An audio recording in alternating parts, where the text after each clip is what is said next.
ఈ సమయంలో దేవుడు మహా కృపను బట్టి నూతనముగా బైబిల్ మిషన్కు జాయింట్ సెక్రటరీగా ఎన్నిక కాబడిన సువర్ణరాజయ్య గారు మనకి వాక్య వర్తమానం అందించాలని వారిని ప్రేమతో ఆహ్వానిస్తున్నాం. మొదటిగా అందరు కూర్చోండమ్మా.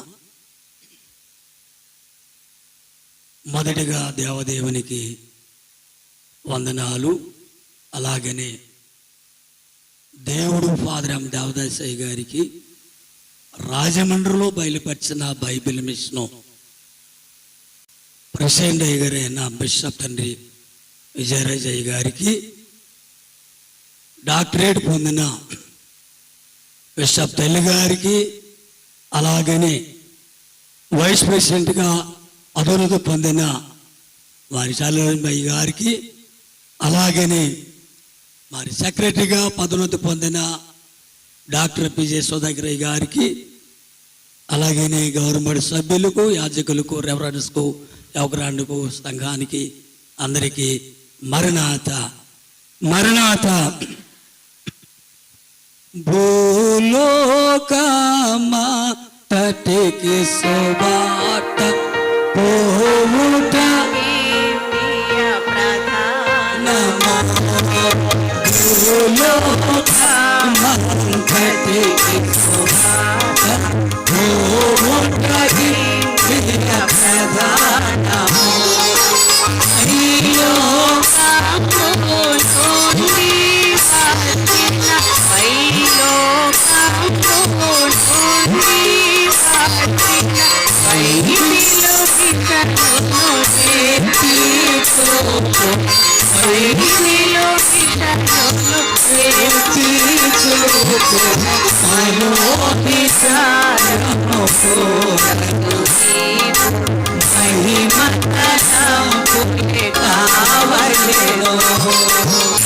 సంతోషమండి. వాక్య భాగం చదువుకుందాం. ప్రకటన గ్రంథము 21వ అధ్యాయం 3వ వచనం. ప్రకటన గ్రంథము 21వ అధ్యాయము 3వ వచనం. అప్పుడు ఇదిగో దేవుని నివాసము మనుషులతో కూడా ఉన్నది. ఆయన వారితో కాపురముండును, వారాయన ప్రజలయుందురు. దేవుడు తానే వారు దేవుడై ఉండి వారికి తోడై ఉండును. సర్వోన్నతుడా, మహిమోన్నతుడా, నీకు వందనాలు. ఇప్పటి వరకు మాకు ముందుగా బోధించిన బోధన బట్టి వందనాలు. ఇదిగో దీనదాసుడు మట్టిగా టమనం ఈ ఏర్పాటు బైబిల్ విశ్వ స్థలములో నిలబడి మాతని వాక్యుడు దాసుడు బోధిస్తుండగా ఆత్మవస్తులు ఉంచుకుని ఆత్మ సహాయం దయచేయమని వినుస్తున్న వారికి ఆత్మ సంగములతో చెప్పుచున్న మాట చెవిగలవాడు వినుగా కనసలవిచ్చారు. ఇందులో భాగ్యము ధన్యత ఇచ్చే దీవించమని యేసు నామమున కొంచున్నాం పరమ తండ్రి, ఆమేన్. దేవదేవుని కృపాస్తం ఎల్లరికూ నడిపించును గాక, ఆమేన్. ప్రకటన గ్రంథము 16వ అంకంలో పరమార్థ జ్ఞాని అయిన యోహాను గారు రాశారు. అందులో చివరిలో అంకములోకి వస్తే, ఇదిగో దేవుని నివాసము. ఈ దేవుని నివాసము ఎప్పుడు అంటే రెండో రాకడ మేఘం వచ్చి మనందరము ఎగిరి పరలోకములో యేసు స్వామితో, యేసు ప్రభువారితో నివసించే నివాసము. అలాగే నివాసాలు చాలా ఉన్నాయి. ఆ నివాసాల్లో ఒకటి పేతురు గారు అంటారు మత్తయి శుభవార్త 17వ అధ్యాయంలో 4వ వచనం. అప్పుడు పేతురు, మనం ఇక్కడ ఉండట మంచిది, నీకిష్టమైతే ఇది నివాసమే, ఇష్టమైతే నీకు ఒకటియు మోసేకొకటియు 3 పర్ణశాలలు అంటే నివాసము. ఆ 3 రోజులు 7 రోజులు నివాసము. అలాగనే యోహాను సువార్త 14వ అధ్యాయము 3లో ఉంటారు, అనేక నివాసములు కలవు. ఎక్కడ? పరలోకములో అనేక నివాసములు కలవు అంటూ ఉన్నారు. నివాసము, ఈ నివాసం ఎక్కడ, ఏ రీతిగా మనం నివసించాలి? ఇవాళ మీరందరూ సంతోషంగా ఆనందముగా 2వ రోజు పండుగలోనికి వచ్చారు. ఆ పండుగ యోహాను సువార్త 7వ అధ్యాయము 2వ వచనం చదవండి ఒకసారి. యోహాను సువార్త 7:2. యూదుల పర్ణశాల పండుగ సమీపించాలండి. పర్ణశాల పండుగ.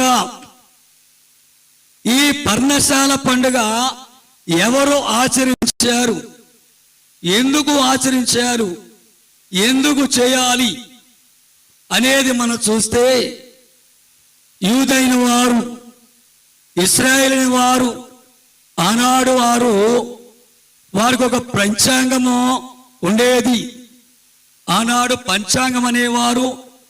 అదే వారు మరలా క్యాలెండర్గా పిలువబడుతున్న వారికి 2 క్యాలెండర్లు ఉంటాయి.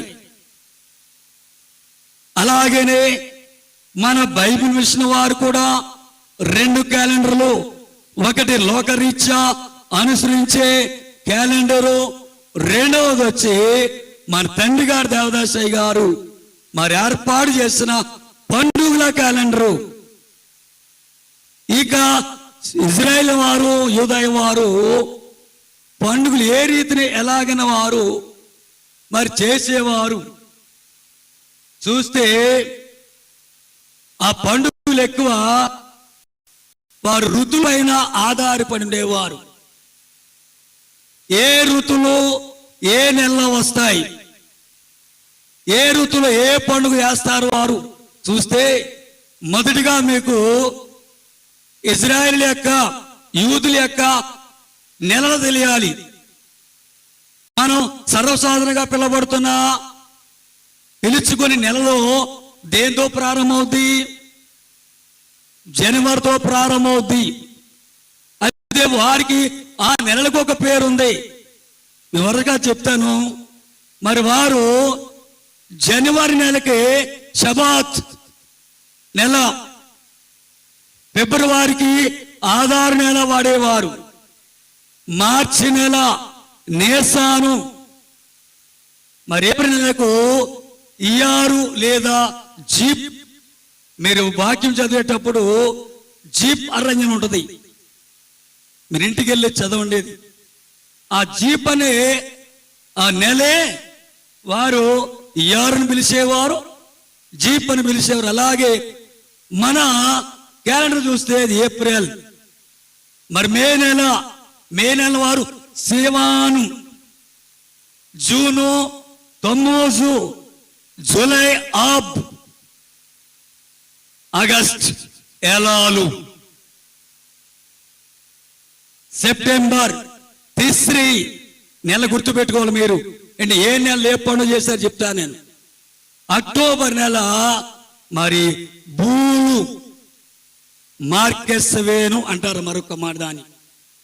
నవంబర్ నెల కిస్లేవు, డిసెంబర్ నెల టిబెత్. ఇప్పుడు వారు యూదులు ప్రతి నెల మొదటి దినము నాడు వారు పండుగ ప్రారంభించేవారు. మరి యూదు మనక భారతదేశంలో అయితే అన్యులైన వారు ఎప్పటితో ప్రారంభిస్తారు వారు పండుగలు ఫస్ట్ మొదటగా పండుగ చేసిన తర్వాత వారు పండుగలకి కొనసాగిస్తారు. ఆ పండుగ ఏమిటో తెలుసా మీకు? ఆ పండుగ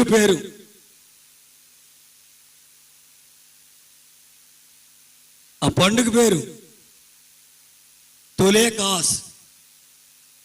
ఏకాస్తది తొలి ఆకాశం ప్రారంభమైన తర్వాత మన ఇండియన్స్ ప్రారంభించుకుంటారు. అక్కడ వారు మరి ప్రతి నెల మొదటి దినమన్నట్టుగా నెల పొడుపునాడంట యూదులు ఇశ్రాయేలు వారు పండుగలు ఆచరించేవారు. అలాగే యూదులు సాధారణముగా మాసాల పేర్ల కంటే వారు ఋతుల పేర్లు పెట్టుకుని పండుగలు చేయడం అలవాటు వారి. ఆ యొక్క ఋతువులోనే ఒక ఋతువు శిశిర ఋతువు. ఏ ఋతువు అండి? శిశిర ఋతువు. ఈ ఋతువులో పండుగలు 4 పండుగలు చేసేవారు. మొదటి పండుగ శృంగధని పండుగ. గుర్తుంచుకోవాలి. నిన్న అయ్యగారు, ప్రెసిడెంట్ అయ్యగారు, బిషప్ తండ్రి గారు, సిమన్ సుదర్శనయ్య గారు, మన కన్వీనరే గారు, కన్వీనర్స్ గా సంవత్సరం ప్రత్యేకించి మరి వాల్ పోస్టులు చూస్తున్నప్పుడు చాలా సంతోషించాం. మరి రెవరెండ్ డాక్టర్ మరి సిమన్ సుదర్శనయ్య గారు, రెవరెండ్ బెండిగాయ గారు ఇద్దరు పేర్లు కూడా మరి కృతగా చూసి చాలా సంతోషపడ్డాం. వాళ్ళ కష్టపడి శ్రమపడి అనేక మరి సభలు జరిగిస్తున్నారు. వారి పేర్లు వేళ ఆ పాంప్లెట్ చూడవల్ల సంతోషం అనిపించింది. కనుక మరి ఇక్కడ ఉంటే బాబు కొమ్ము ఊది. ఏ ఊది? ప్రతిసారి మరి కేథడ్రాల్లో తైలాభిషేక పండుగనకు మరి సిమన్ సుదర్శనయ్య గారు కొమ్ము పట్టుకుంటే, మరి బెంటిగయ్య గారు దూపం వేస్తూ అయ్యగారు మరి ఆ దూపంలో పట్టుకుంటే ఆక వేస్తుంటే ఆ ధూపం యొక్క సువాసన ఆ రాజమహేంద్రం అంతా ఆక అరణ్యపాతం అంతా కూడా ఆ సువాసన వెదజల్లుతున్నది. అలాగనే ఈ శృంగధని పండుగ ఆనాడు ఇశ్రాయేలులో ప్రతి నెల 7వ నెల తిస్రి మాసపు తొలి దినమున చేసేవారు.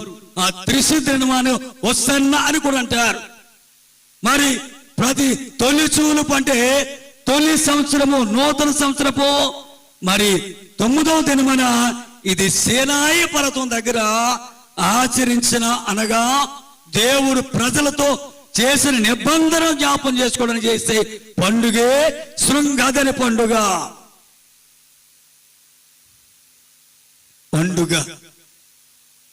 కుమ్మరింపు కలుగగానే కుమ్మరములు కూలిపోవును. కుమ్మరింపు కలుగగానే కుమ్మరములు కూలిపోవును.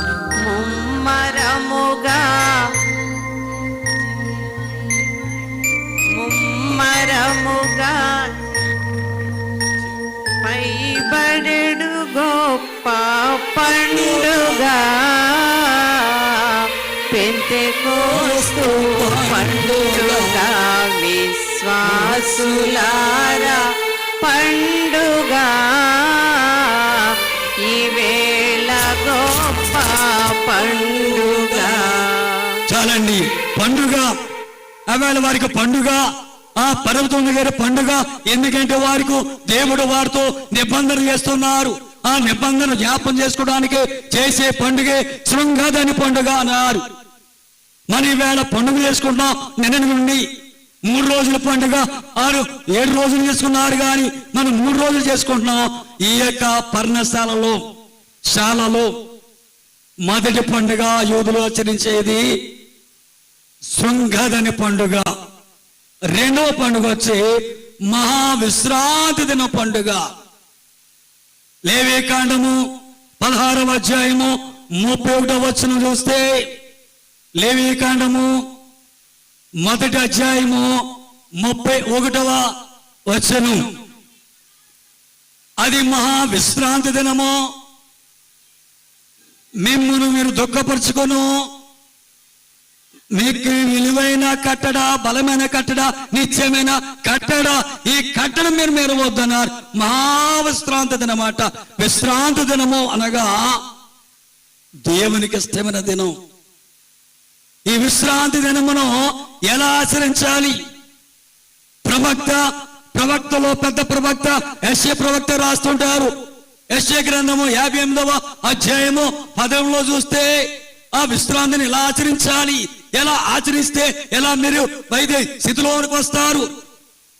అక్కడ రాష్ట్ర 13వ వచనం 58:13. నా విశ్రాంతి దినమును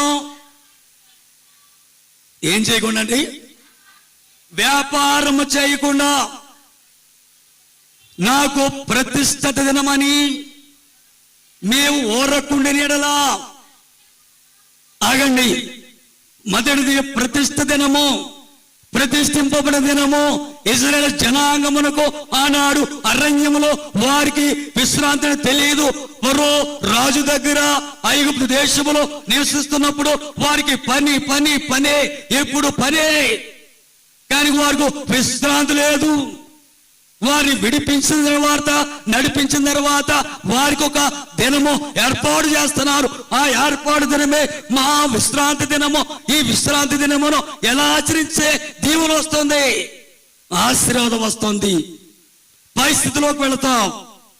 చూస్తే యెషయా రాస్తున్నాం, మరి మనోహరమైనదని ఆ ప్రతిష్ఠ దినమనియు ఘనమైనదియు అనుకొని. ఆగండి, ఈవేళ విశ్రాంతి దినమును ఎంతమంది ఇలాగ ఆచరిస్తున్నారు? రక్షణ పొందాములే, పర్లేలే, మన బాప్తిసం పొందాములే, దేవుని దగ్గరికి వెళ్ళకపోయినా దేవుని ఆశీర్వాదం మనకు వస్తుంది, దేవుని వచ్చేస్తుంది అని చాలా మంది నిర్లక్ష్య పెట్టేవారు ఉన్నారు నేటి కాల క్రైస్తవులు.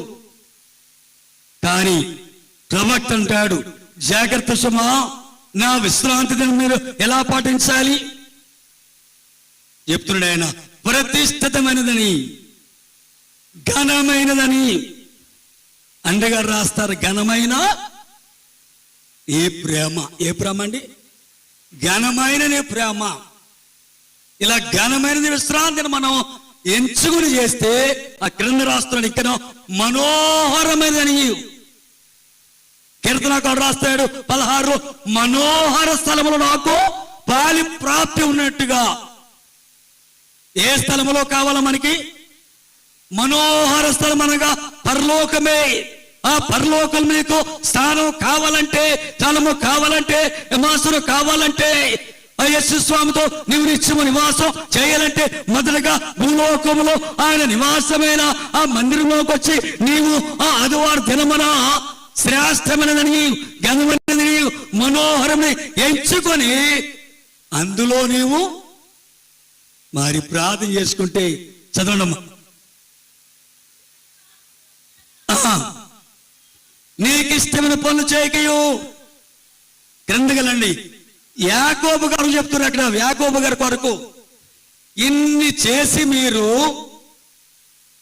ఆరాధనకు వచ్చి ఏకీపిస్తారట. నీ తండ్రి అయినా ఎవరమ్మా? నీ తండ్రి అయిన యాకోబు స్వాస్థ్యము. యాకోబు స్వాస్థ్యము నీ అనుభవం. ఆగండి ఒకసారి. యాకోబు గారు ఎవరు? యాకోబు గారు స్వాస్థ్యం అన్నారు. అబ్రహం గారు లేరా? ఇస్సాకు గారు లేరా? యాకోబు గారి స్వాస్థ్యం అన్నారు. యాకోబు గారు, ఆ యాకోబు గారు ఎలాంటి వారు?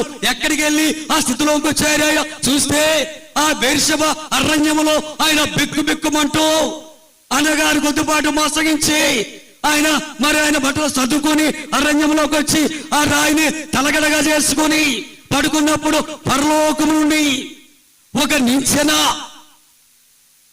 ఏ నిచ్చెనది?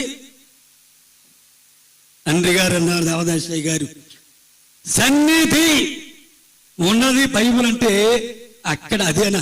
సన్నిధి చేస్తే ఎవరెవరు ఉండాలి? దేవుడు ఉండాలి. అందుకనే మరి భక్తులు ఉండాలి, అన్ని చే దేవదూత ఉండాలి. దక్కన పాట పాడతారు అయ్యారు 60వ పాటలో. పడదమ్మా పాట అది. నరలోకము నుండి పరలోకము వరకు నిచ్చెనగా నుండి నరులకు ముందుగా నడచుచు ముక్తికి సరిగా కొనిపోవు సుస్థిరమైన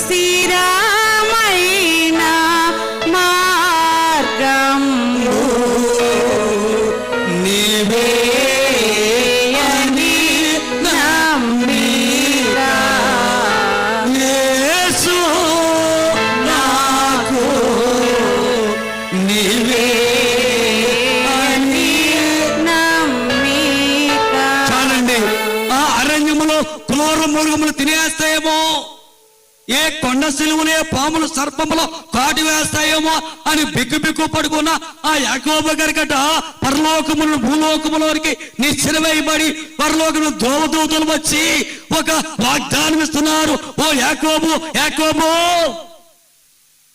నీవు దిశ దశ నలుదశల తూర్పు నుండి పడమర నుండి మరి ఉత్తరము దక్షిణ 4 వైపులా నీవు నీ జనాంగమును శ్రమ చేస్తాను.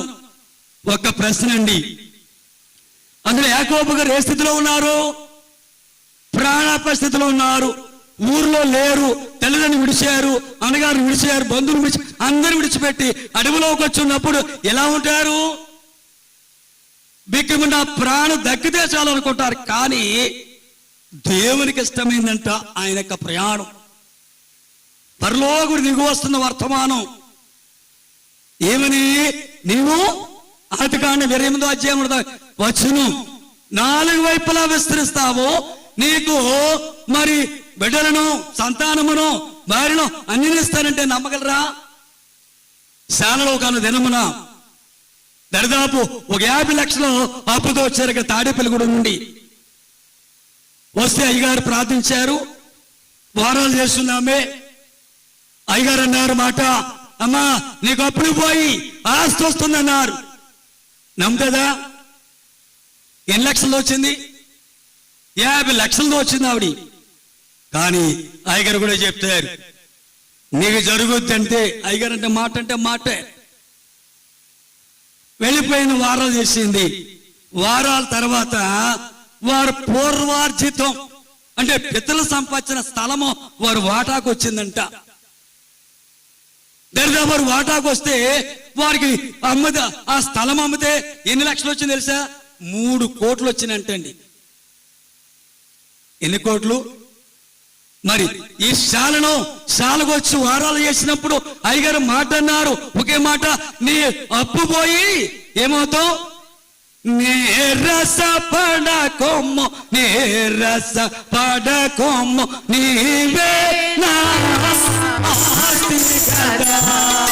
నీరస పడకొమ్ము, నీరస పడకొమ్ము, నీవే నా ఆస్తి కదా.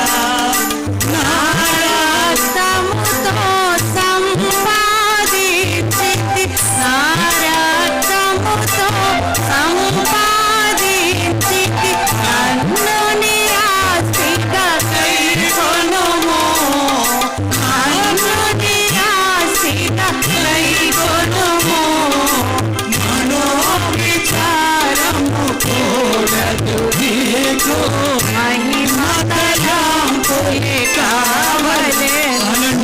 మరి 50 లక్షల అప్పులతో వచ్చిన కుమార్తె మరి పిత్రార్జితుల పొలము ఆ స్థలం అమ్మగా 3 కోట్లు వచ్చేయండి. చాలక ప్రభావం వారు వచ్చి, ఎందుకంటే ఆ రోజుల్లో మరి మేము సాక్ష్యాలు చెప్పేవారు. మరి ఇటువైపు సాక్ష్యాలు ఉన్నప్పుడు అమ్మారు ఏదైనా ప్రత్యేకమైన సాక్ష్యం వస్తే ప్రత్యేకించి మరలా చెప్పమనేవారు.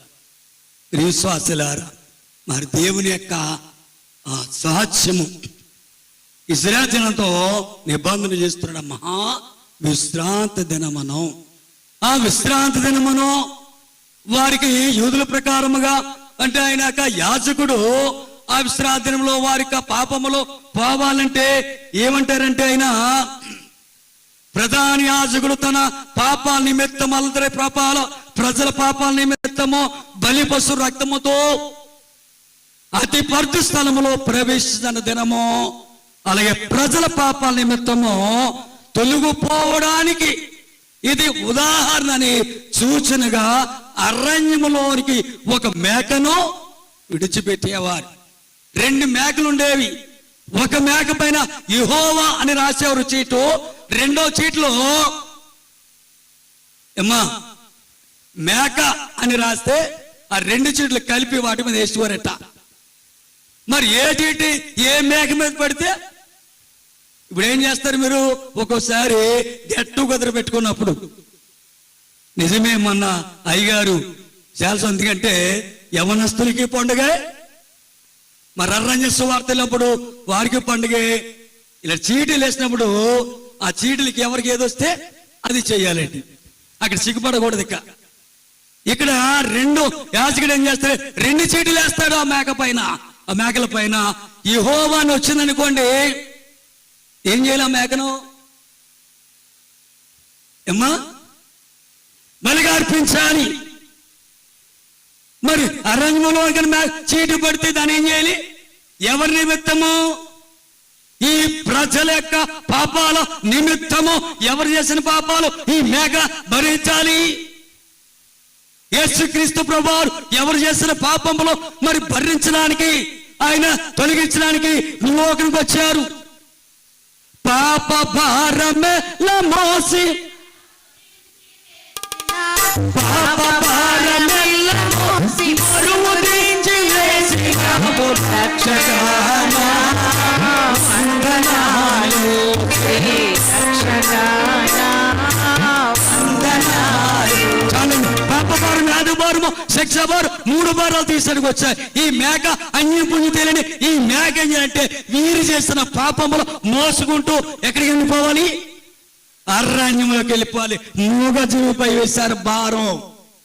అలాగే మన యేసుక్రీస్తు ప్రభువారు కూడా మూగ జీవు వలె బంధించినా, బాధించినా, కొట్టినా, తిట్టినా నోరు మెదపలేదైనా. విశ్వాసులారు, మన తండ్రి అంత బలమైన దేవుడు మన దేవుడు. ఇది విడిచిపెట్టి దినము, మహావిశ్రాంతి దినం. ఆ 3వ పండుగ పర్ణశాల పండుగ. లేవి గ్రంథం, లేవి కాండము 23లో చదివితే అక్కడ ఈ పర్ణశాల పండుగ ఎవరు ఎందుకు చేయాలంటే, ఈ పండుగ ఇశ్రాయేలులో 7వ దినము 10వ దినం మొదలుకొని 7 వారముల వరకు యెహోవాకు పర్ణశాల పండుగ ఆచరించవలను. ఈవేళ మనం 2వ రోజు పర్ణశాల పండుగ ఆచరిస్తున్నప్పుడు విశ్వాసులారా, ఈ పండుగలోకి వస్తే ఏమవుతుంది? ఏమొస్తుంది పండుగలోనికి? ఎందుకంటే దేవుడు వాగ్దానం చేసిన ఆ వాగ్దాన దేశమునకు మా దేవుడు ఆ కనాను దేశంలోనికి అడుగు పెడతారని జ్ఞాపం చేసుకొని, అంటే ఇశ్రాయేలు జనాంగము 40 సంవత్సరములు ప్రయాణం చేశారు. రియల్గా అయితే 40 రోజులు వెళ్ళిపోతారని కనాను దేశం. కానీ ఎందుచేత వీరిని 40 సంవత్సరాలు నడిపించారు? ఎందుకంటే కుక్క తన వాంతికి తిరుగును. ఇశ్రాయేలు జనాంగం వరకు 10 అద్భుతాలు చేసిన వారు నడిపిస్తున్నా, నీరు తక్కువైనప్పుడు, నీరు చేదైనప్పుడు, ఆహారం తక్కువైనప్పుడు మోషే గారిపై రాళ్ళు వేసేవారు. ఆ మోషే గారి అలవాటు 2 చేతుల పైకెత్తి ధ్యానించడం. యెహోవా దేవా, నువ్వు నన్ను ఎందుకు రప్పించావు? వీరి చేత నన్ను కొట్టించడానక అనేవారు. కానీ రంగములో 40 సంవత్సరాలు నడిపించిన మజిలీ ప్రయాణము జ్ఞాపం చేసుకునేదానికి ఈ పండుగ చేస్తారు, పర్ణశాల పండుగ. ఈ పర్ణశాల పండుగలో ఎవరెవరు రావాలి? ఇశ్రాయేలు జనాంగము, కుటుంబము, పిల్లలు, పెద్దలు అందరూ ఏటేటా యెరూషలేముకు వెళ్ళేవారు. ఆ చుట్టుపక్కల ప్రాంతంలో ఇక్కడ ఈ చుట్టుపక్కల ప్రాంతం అన్ని ప్రాంతముని వేళ ఈ పర్ణశాల పండుగలోకి వచ్చారు. ఎంతమంది ఫ్యామిలీతో వచ్చారు? ఎంతమంది కుటుంబంతో వచ్చారు? ఒకరే వచ్చారు? 2 వచ్చారా? బిడ్డలు వచ్చారా? తల్లిదండ్రులు ఇంటి దగ్గర ఉన్నారా? మీ అందరికీ కావాలా దీవెన? ఒకరికే కావాలా? ఎంతమంది కావాలి? అందరు కావాలా? మనందరికీ అందరూ వచ్చారా?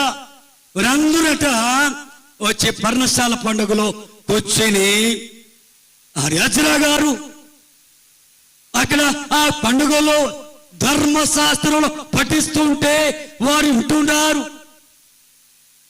ఆ వినడం వల్ల ఇందాక మరి మా గవర్నమెంట్ సభ్యులు వాక్యం చెప్పారు, వినడం వల్ల విశ్వాసము కనుక పర్ణశాలకు వచ్చిన వారారా మీరు వినాలి, వినాలి, వినాలి.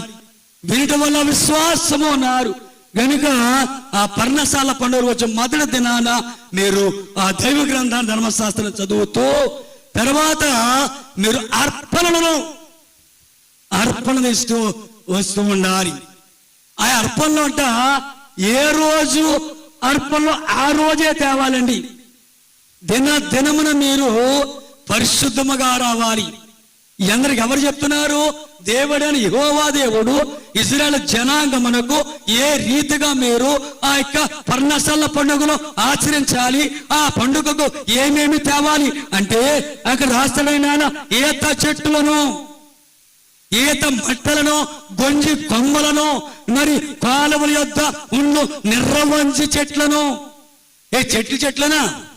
చెట్లు ఇది పడతాయంటారా? కానీ ఒక్కొక్క చెట్టు చిన్న చిన్నగా ఉంటుందండి.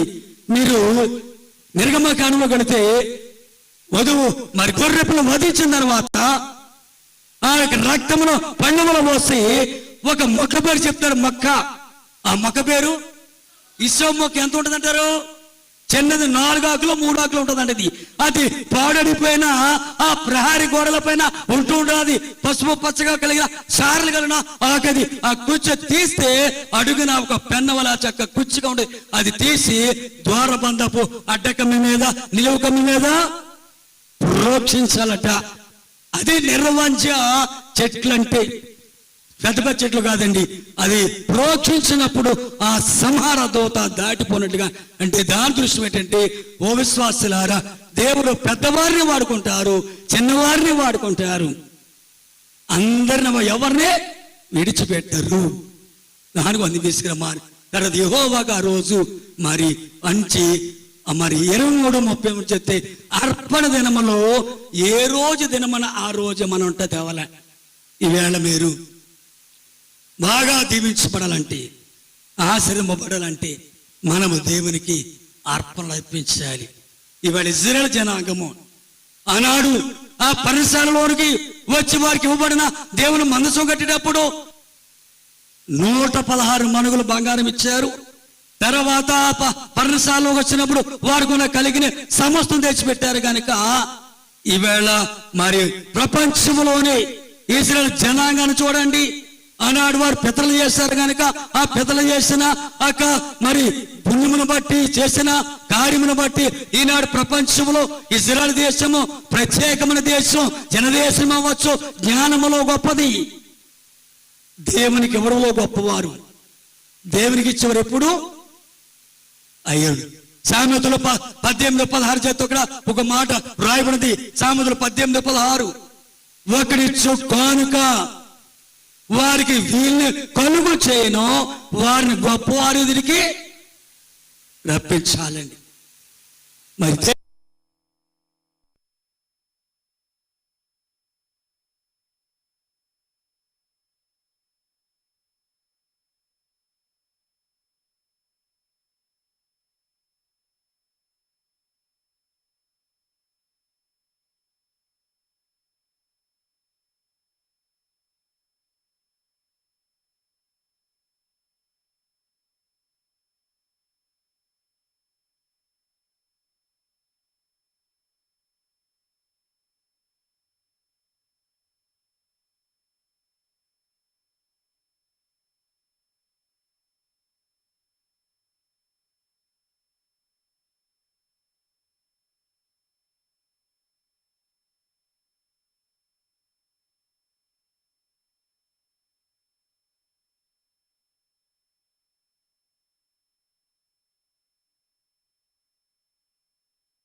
మీరు వారొట్టే ఈ స్థితి కాదు. కానీ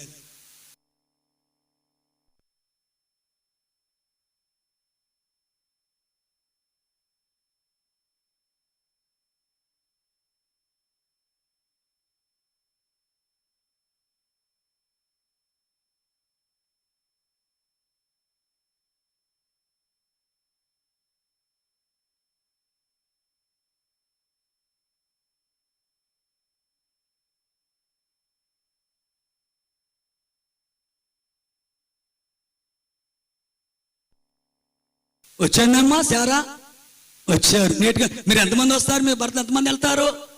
ఎంతమంది వెళ్తారు? లేదు, నాకు కావాల్సింది ఇక్కడే ఉంటాను, నాకు ఇక్కడికే రావాలి అంటారు. కానీ ఆనాడు అబ్రహాము గారు పిలుపుకు, దేవుడు పిలుపుకు అబ్రహాము లోపడ్డారు. అబ్రహాము మాట చారమ్మ గారు, అలాగే మన తండ్రి గారు బిషప్ తండ్రి గారు అల్లివారు మరి విని అనేక ప్రాంతాలు, సొనప, నేను ఒకే సంవత్సరం వెళ్ళాను ఆ సొనప. అక్కడికి వెళ్ళినప్పుడు ఆ ప్రాంతం అంతా అమ్మగారు అయ్యగారు దానములు, అనేకమైన సువార్త దానములు. అయ్యగారు రాసిన పాట కాదు కానీ మరి ఎక్కువ మేలు చేస్తే, ఎక్కువ ముమ్మరముగా మేలు చేస్తే ముమ్మరగా జనాంగను తేగలదు. ముమ్మరంగా బాధ చేస్తే ముమ్మరంగా జనాన్ని తేగలవు. నిజం, అనేక ప్రాంతాలకు వెళ్ళొస్తే ఆ ఫలమే ఈవేళ డాక్టరేట్ వాళ్ళు. తండ్రి గారు 10 మంది ఏసూరంలో ఉంటారు. ఏసూరంలో ఉండి వారు పనిచేసి మాలాంటి సేవలు అలాంటి సేవలకు ఆర్డర్ చేసి పెడితే వారు కాని మన తండ్రి గారు చేసి చూపిస్తారు. మరి యేసుక్రీస్తు ప్రభువు శిష్యులైన వారు అన్నారు, ఆ శిష్యులారా మీకు చేపలు పట్టడం మంచిదా, నేర్పడం మంచిదా, నేను చేపలు మీకు ఇవ్వడం మంచిదా? మా బిషప్ తండ్రి గారు మాకు నేర్పింది. 2000 దరిదాపు 19 సంవత్సరాల క్రితం అదే ఎంట్రన్స్ లో లాల్సాల్లోకి వచ్చాం. నాటను నేటి వరకు మా తండ్రిగా చేస్తున్నారు, పని చేస్తున్నారు, చేయిస్తున్నారు. అది ఇక మరి మాకు క్లాసులు అగ్గే ఇక బైబిల్ క్లాసులు 2 మాటలు ఇప్పారు, లీడర్, బాస్. బాస్ ఎలాగుంటారు, లీడర్ ఎలాగుంటారు? బాస్కు 1 లక్షలు ఉంటాయి, లీడర్కు 1 లక్షలు ఉంటాయి. మా తండ్రి గారు లీడర్ అయినా, ఎందుకంటే చేస్తూ చేయిస్తారు. Doing by learning, learning by doing అని 2 సెంటెన్స్ ఉంటాయి ఇంగ్లీష్ లో. నేర్చుకోవడం ద్వారా గొప్ప, నేర్చుకున్న చేయడం గొప్ప. కనుక ఇక్కడ మా తండ్రి గారు మాకు మనుషులు బట్టే, జాలను బట్టే, మరి చేపలు పట్టే జాలం తీసుకొచ్చి మనుషులు పట్టే జాలరుగా చేశారు. ఆనాడు పేతురు గారు, ఎవరు యేసుక్రీస్తు ప్రభా మా బిషప్ తండ్రిగా తల్లి గారు మాకు నేర్పారు, సేవలు చేయాలి, ఏ స్థలములకు వెళ్ళాలి, ఎలా పడించాలి, ఎలా సంఘాన్ని కట్టాలి. నిజం, అమ్మగారు మన లోయలో ఒక క్రిస్మస్ చేస్తారు, సాగుడు చెప్తున్నారు. ఆ లోయలో క్రిస్మస్ పండుగ చేస్తే చూడలేకపోయామండి జన. అమ్మగారు సంఘాలు లేవా? అనేక కోట్లాది రూపాయల మందిరాలు, సంఘాలు. కానీ ఆత్మల భారం మరి ప్రతి ఒక రోజు పెట్టిన అమ్మగారికి వీళ్ళు చేస్తారు సేవ.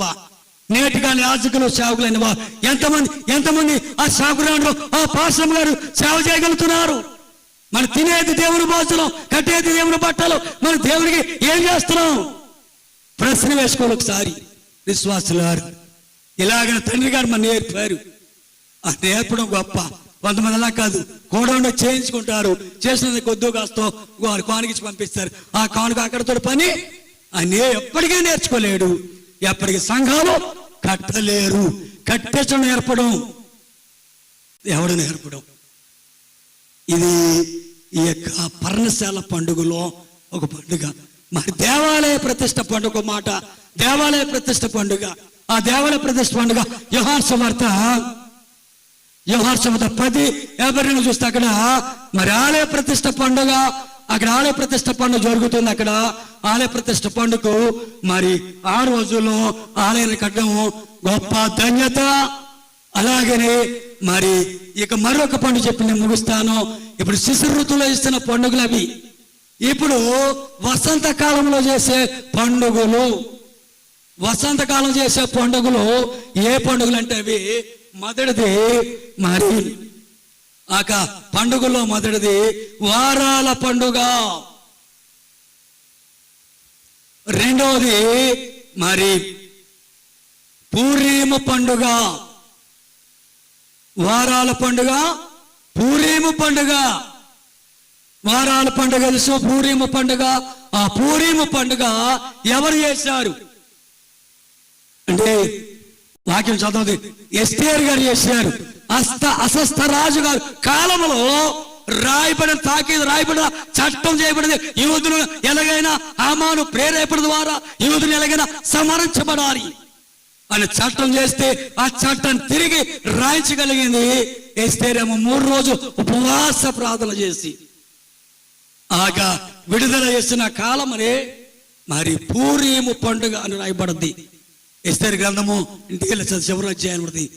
ఆ పూరీము పండుగ విశ్వాసాల పరసాలకు వచ్చిన వారులారా, మీకు 3 మేలు చేయబో. 1 పరసాలకు వస్తే సహవాసము, 2 సంతోషము, 3 సమాధానము. ఈ 3 పరసాల పండుగ వస్తే మీకు ఎవరు కావాలి సహవాసము, ఎవరు కావాలి సమాధానం, ఎవరు కావాలి సంతోషము. ఈ 3 పొంది మీరు వెళ్ళాలి. అలాగే మరి తండ్రి గారు తల్లి గారు మమ్మల్ని ప్రేమించి మరి చిన్న దాసుడికి సాల్లో కడుగు పెట్టిన మాకు మరి ఈ యొక్క స్థితిని కల్పించారు.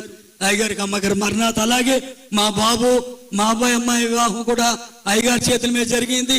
తర్వాత మరి మా వారి పిల్లలు పుడితే మా మనవలకు కూడా అయ్యగారి చేతుల మీద పేరు పెట్టడం. మరి మా అమ్మాయికి అబ్బాయికి ఒకరికి పాపకొండలో, ఒకరి ఎర్సిలేములో బాప్తిసం జరిగి ఇలా ప్రతిది కూడా. ఎందుకంటే నన్ను అందరూ అన్ని విడచిన, నన్ను అందరూ అన్ని విడచిన ఎన్నడనో విడువనట్టి యేసు కావలే, ఎన్నడనో విడువనట్టి యేసు కావలే, ఎన్నడనో విడువనట్టి యేసు కావలే. ఎప్పుడు వచ్చినా మమ్మల్ని విడిచిపెట్టకుండా ఆత్మీయ తండ్రి గారు తల్లి గారు మమ్మల్ని ప్రేమిస్తూ మా కుటుంబంలో ప్రేమిస్తూ ఇచ్చిన ఈ స్థితిని బట్టి అయ్యగారికి అమ్మగారు మరొకసారి మన్నా చెప్తున్నా, మరణాత మహోన్నతుడానికి వందన. పండుగలు భరించబడి ప్రభా విని వారి పండుగలు ఆశీర్వాదం పొంది దయచిన వాక్యాన్ని జీవించి భాగ్యం దయచేయమని యేసునామమున పరమ తండ్రి ఆమేన్. ప్రభునందు ప్రియులారా, ఇంతవరకు రెవరెండ్ డి సోన్ రాజు గారు పట్టిసీమ ప్రాంతంలో బైబిల్ మిషన్ పక్షముగా అనేక సంవత్సరాల నుండి పరిచయం చేస్తూ నూతనంగా బైబిల్ మిషన్ అధికార వర్గములోనికి చేర్చబడి జాయింట్ సెక్రటరీగా నేడు దినాన్న మీకు పరిచయం చేయబడ్డారు. చక్కని వాక్యము అందించినందుకు వారికి సభల పక్షంగా కృతజ్ఞతలు, వందన మరణాతలు తెలియచేస్తూ దేవుడు వారి కుటుంబ సంఘాన్ని, వారి యొక్క పరిచర్యను బహుగా ఆశీర్వదించాలని ప్రార్థిద్దాం.